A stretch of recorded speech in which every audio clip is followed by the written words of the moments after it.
everyone, Ganjo here, and today is a very special day. Just a few days ago, not today, I passed 100 subscribers. I'm now at 101 as of this moment. But yay! 100 subscribers! Yay! Yay! Still 100. 100's a big number for me, though there's a lot of people with over 1,000. Couple 100,000, over 1 million. I have 100. 100 people like me, enough to watch my videos. I've got a few people who are actually dedicated followers. One who I have talked to a lot on Twitter, who has asked me 2 questions, and possibly more if she updates in this. And another one who asked me a question on, or 2 questions technically, on the YouTube video before the Q&A update video. But so this is the 100 subscriber Q&A special. I've got 4 questions that I will be answering, and I will be doing a few more questions from a random question generator just to get a little more questions, because you know, 100 people subscribe to me. I kind of expected at least 5 questions. I got 1, technically 2. And just a few minutes ago, I got 2 more. So, without further ado, I will go and answer the first question. And like before, I said I will credit you and read your question and then answer it. So, Dayon Lily, I hope I pronounced your name right. Dayon Lily asked, this is first of his 2 questions. How would you feel if a sequel for Kill la Kill was announced? Honestly, I would be ecstatic, overjoyed, happy. Because Kill la Kill is one of my favorite animes, and I honestly could do with some more Kill la Kill memorabilia in my room. I've got a bunch of figures, posters, the DVD Blu-ray sets, and all that stuff. I'm going to get some t-shirts eventually, going to make my own. I got the scissor blades, Bakuzan. Honestly, I love Kill la Kill. I would be ecstatic if they made something. And that leads into his second question. And if you like that idea, what would you like to see in this hypothetical sequel? Now, honestly, the way Kill la Kill was written was meant for 1 season with no spoilers here, or else kind of spoilers, but I'm going to try not make them spoilers. For those who haven't seen, a very important character dies at the end. That would make it very hard to make a sequel to Kill la Kill up to the sequel of, or up to what Kill la Kill was. If they did make a sequel and used all the same characters, Ryuko, Mako, Satsuki, and them, then it would have to be a completely different style of anime, because there's a few different scenarios that happen that would make it virtually impossible to make a sequel like the the first season of Kill la Kill was. So it would end up having to be like, I don't know, like a slice of life kind of anime, or just kind of a drama anime, more following like the lives of Satsuki and Ryuko and all of them as they now live their lives of like normal people, not like Honnouji, not living at like Honnouji Academy. And then we'd get to see more of like Ryuko and Satsuki's character development as they interact and like get along as sisters instead of like enemies throughout most of the series. I honestly think that's the only way they could do it, unless they created like a whole new cast of characters and like a different time with the same kind of setup with the life fibers and all that. But that's the only way I could see like a sequel of Kill la Kill, is like completely different genre with the same characters, or same genre but completely different characters. Now, the next 2 questions were asked by one of my more prolific, I guess you could say, followers and subscribers, is Princess Toby, both YouTube and Twitter. She asked me 2 questions. The first one is, what are my top 3 favorite animes and why? Now, I'll be going down in descending order, so number 3, then 2, then 1. Number 3 is Kill la Kill. Now, for me, Kill la Kill was a really, really fun anime to watch. I didn't. I actually really liked the animation style. It was a little weird to begin with, but after the first couple of episodes, I started to like it. Just kind of like this strange, just kind of cut and paste kind of movements that they did, like the cutout stuff that they added throughout was real nice.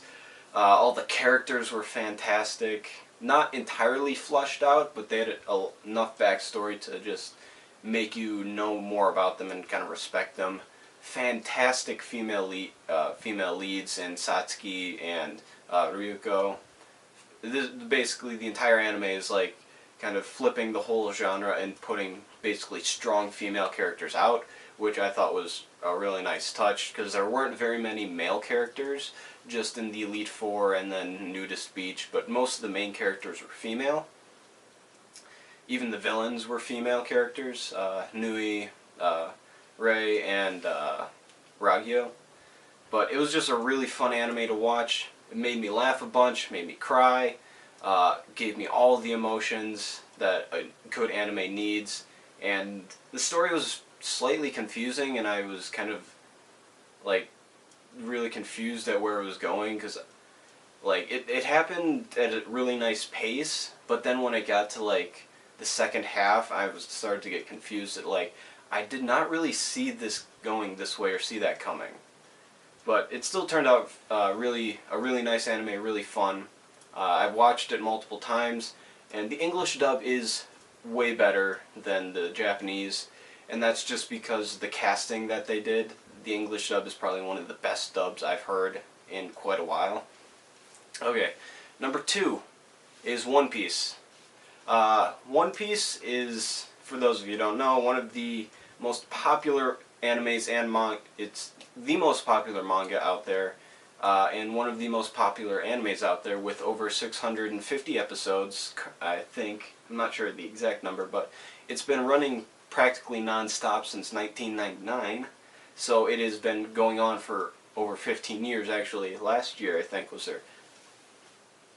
there's something is their 15th year anniversary. Last year was their 15th year anniversary, so they had like a whole nice, or a cool like opening for that. But One Piece, I'm currently halfway through. It's got a lot of interesting characters, interesting like character designs and all that, and since it's so long, each individual character, be it minor character or major character, just has so much backstory, and they can afford to just like milk a character's backstory. Like multiple characters of backstories last 4 episodes, 3-4 episodes, so you get to know them a lot. And it's just the fact that they keep introducing new characters, and then those new characters may or may not continue on. Like Vivi, she was there for a good 100+ episode, or a good like 100 or so episodes, I think. I enjoyed Vivi. She was one of my favorite characters. And then she decided not to join the Straw Hat Pirates and kind of rule Alabastia. And that was a touching moment, because there's a lot of good emotions within that show, and just a lot of like good, or you just get a wide range of emotions, I should say. The action scenes get you hyped up. You just kind of want to see how they end up. The characters are all human. They get beat and battered, especially Usopp, who seems to get beaten and battered and broken the most. But that still doesn't mean he's a weak character. He's strong. He's strong-willed, and honestly one of the funniest characters in the show. And then you've got like Zoro, who's like super strong, super serious, and incredibly lazy. Sanji, the womanizer, or the guy who basically falls for any pretty woman he sees. Luffy, the crazy captain, and then like all the other characters.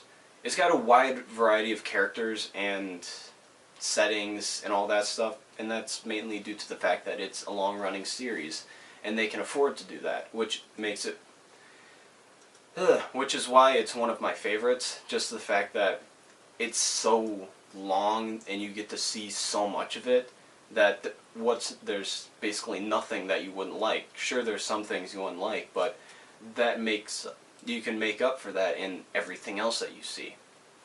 Now, my number 1 favorite anime of all time is an old classic called Trigun. Trigun was made in 1998, I think, the same year as Cowboy Bebop. It's got like the same animation style as that, a little grittier. The color palette is really kind of bland, as it's set in a desert kind of planet called Gunsmoke. So all the colors are kind of browns and dirty colors, reds and stuff. But the reason why I love this anime is it's fun. The characters are great, and the action is well put together. And this is another dub that I think is really great. Johnny Young Bosch is actually one of my favorite voice actors, just for the fact of like his voice, and that no matter what voice role he does, he always seems to do it really well. He's one of the best voice actors out there. I love the story was fantastic. The story was nice. It has one of the greatest villains I've ever seen in any anime, Knives, for multiple reasons, but yeah. And then I've watched it a lot, and each time I rewatch it, I notice something I didn't notice. And I've also read the manga, and I really wish they would remake Trigun, into the Trigun Maximum manga series into an anime, like what they did with Full Metal Alchemist and Full Metal Alchemist Brotherhood. Make an anime that follows more of the storyline of the manga. That would be a fantastic and absolutely beautiful series, I would think. Just the way the manga is set, like all the angels and the plants and stuff, just the way they look, that would just be some beautiful animation. Anyways, enough of that. Those are my top 3 animes. And now, her second question, it's a more sketchier question, but I'll still answer it, is tell us a little about your view on politics. Now, politics is like a really gray area. It's a really sketchy area, same with like religion and sexuality, orientation and stuff. But for me, my political standpoint is really grayed. I'm not really big into politics, though. Since I'm 18, I probably should start paying attention, especially with the 2016 presidential election coming up soon. I really should start paying attention to politics. But from what I know, a lot of my thoughts tend to lean towards Democrat, or the Democratic side, from like all the polls and like surveys I've taken, but I want to lean more Republican just because I agree with more of their views and more of their philosophies. So I'm really not sure where I stand, somewhere in the middle, but I really want to go more Republican is probably what I'll end up doing. And not to mention the fact that I live in the most Republican county in all of Wisconsin, and also the fact that we've got a great Republican governor, Scott Walker, who in fact is actually a possible candidate for the presidential election, which would be fantastic. First president from Wisconsin, and his role as governor has been really, really good. He's done basically everything he said he would. Like, he's taken money. Like, he's done stuff that made people angry, but, like, take money away from schools so he could fix some stuff. But then, in turn, after he fixed that stuff, he made enough money to where he gave all of that money back and still had money left over. So, his politics, whatever he does, works. And I hope he actually does go for presidential candidate, because I think he would do a really good job. But yeah, so my politic views really grade, and yeah. Okay, so on to the random questions. I will do 3 random questions to bring my question total up to 7. It's just a random question generator called conversationstarters.com. Just click a button, generate another random topic, and it gives me a question. So let's see, the first question is, what are some things that you shouldn't say during a marriage proposal? Next question, do you read reviews about a movie before deciding whether to watch it or not? Good question. I don't really read reviews, though I do check, like, to see what the movie is about a little bit, and like the ratings it's got. And if it's got good ratings, then I'll more likely watch it. If it's got poorer ratings, I probably won't watch it unless a lot of people say it's funny just because it's bad or something. I guess I do look at some reviews, but not often. And if it's just a movie I really wanted to see, even if it is bad, I'll still watch it. But I don't look at reviews at more or less ratings. Like, if one website gives it really good, and then like on Rotten Tomatoes, if the critics say it's really good, but the user or the watchers say it's not, I might watch it just to see why the critics liked it and why people didn't, or vice versa. If people liked it and the critics didn't, I'll watch it to see why people liked it, and so on and so forth. So yeah, that is one question. That's question one. Question two. That is not a question I could answer. What is my favorite ice cream flavor? Okay, favorite ice cream flavor. It's a hard one because I really like ice cream in a lot of different flavors. There are two that really can't decide on. One is, because one of them is like a Neapolitan style ice cream, so it's got 3 different flavors, and that's Spumoni ice cream. So it's got like the pistachio ice cream, the Spumoni or cherry ice cream, and then like vanilla, I think, or whatever the third one is. That one's probably one of my favorites. I haven't had it that often because I can't really find it anywhere, but that's probably one of my favorite flavors. I guess you could call it that. But if it was an actual flavor, I would have to say strawberry. I love strawberry ice cream. I don't really know why. I know a lot of people don't like it, but strawberry ice cream is one of my favorites. I'm not a vanilla person. Chocolate's good too, but strawberry is the flavor for me. And the third and final question. What is your favorite party game or board game? It's a very, very hard question. I know my favorite card game. I could say multiple different card games, but card game. I'll do one of each actually. Sorry about that. Favorite card game. I love Cards Against Humanity, and it's more appropriate thing, apples to apples. Those are fun as well, and I also love Yu-Gi-Oh! Because I grew up on that.